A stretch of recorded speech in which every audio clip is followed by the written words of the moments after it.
Bharatiya Janata party के प्रदेश प्रभारी राधा मोहन दास अग्रवाल ने बड़ा जोरदार बयान दिया है। अंता चुनाव की हार को लेकर उन्होंने कहा है कि हम एक आध चुनाव हार जाएंगे और कांग्रेस को जिता भी देंगे तो वे लोग भी जिंदा रहेंगे। उन्होंने कहा कि ये भारतीय जनता पार्टी के सिद्धांतों की जीत है। हमें 6 महीने पहले से पता था कि यहाँ पर उपचुनाव होना है। ऐसे में यदि हम राजनीति करते, प्रशासनिक तंत्र का उपयोग करते और यदि अधिकारियों को अपने पक्ष में रखते तो ये चुनाव भी हमारी जेब में होता। लेकिन भारतीय जनता पार्टी ऐसा नहीं करती है। अशोक गहलोत पर भी बड़ी कड़ी टिप्पणी राधा मोहन दास अग्रवाल ने की। उन्होंने कहा अशोक गहलोत अब आउटडेटेड हो गए हैं।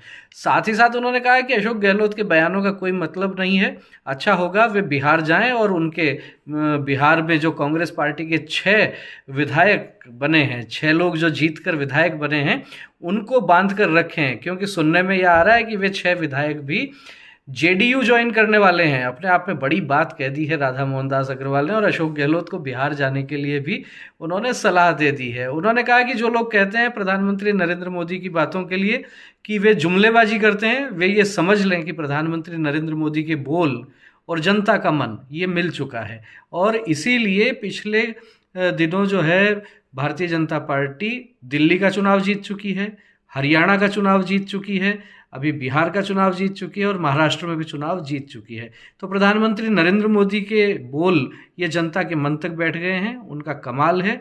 भारतीय जनता पार्टी लोकतंत्र में पूरी आस्था और पूरा विश्वास रखती है। इसी आधार पर भारतीय जनता पार्टी लगातार चुनाव जीत रही है। कांग्रेस पार्टी केवल और केवल सतही आरोप लगाती है, बेबुनियाद आरोप लगाती है, लेकिन जनता उनकी असलियत समझ चुकी है।